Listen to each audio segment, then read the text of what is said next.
వ్యానులో చిన్నపిల్లలున్నారు. అది ఓ స్కూల్ వాహనం. వారందరి భద్రత, ప్రాణాలు ఆ డ్రైవర్ చేతిలో ఉంటాయని తెలిసినా నిలువెత్తు నిదర్శనం ముందు వెళ్తున్న లారీని ఓవర్టేక్ చేస్తూ వేగంగా వెళ్లి ఆ లారీనే ఢీకొనడంతో పెను ప్రమాదమే తప్పిన సంఘటన నెల్లూరు రూరల్లోని మాదరాజుగూడూరు ముత్తుకూరు మండలం బ్రహ్మదేవం మధ్యలో చోటు చేసుకుంది. క్షణాల్లో ఆ వ్యానులో ఉన్న విద్యార్థులు, చిన్నపిల్లలు ప్రాణాలు అరచేతిలో పెట్టుకున్న వైనమిది. సేస్ English medium school van driver నిర్లక్ష్యం, అతివేగం కారణంగా ఈ ప్రమాదం జరిగింది. ఈ ప్రమాదంలో ఎవరికి ఏమీ కాకున్నా ఒకవేళ ఏదైనా జరిగి ఉంటే అది ఊహించుకుంటేనే ఒళ్ళు జలధరిస్తుంది.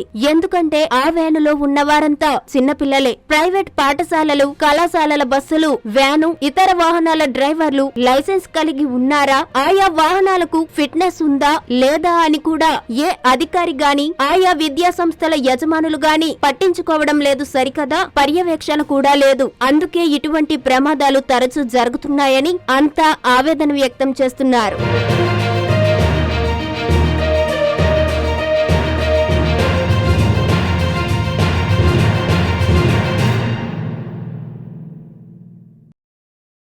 ఓం నమః శివాయ. సింహపురి కార్తీక దీపోత్సవ సమితి ఆధ్వర్యంలో మహా కార్తీక దీపోత్సవ కార్యక్రమం నవంబర్ 15వ తేదీ అనగా శుక్రవారం సాయంత్రం 5 గంటలకు మహిళలతో శోభాయాత్ర మరియు మహా కార్తీక దీపోత్సవ కార్యక్రమం. 6 గంటలకు కాశీ, గయా, ప్రయాగ్ని తలపించేలా హరిద్వార్ అర్చకులచే పవిత్ర గంగాహారతి కార్యక్రమం.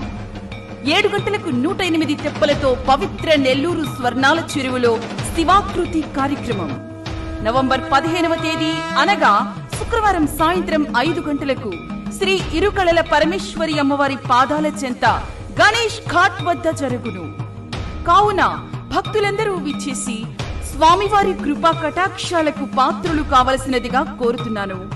ఇట్లు మీ కోటంరెడ్డి శ్రీధర్ రెడ్డి, నెల్లూరు రూరల్ ఎమ్మెల్యే.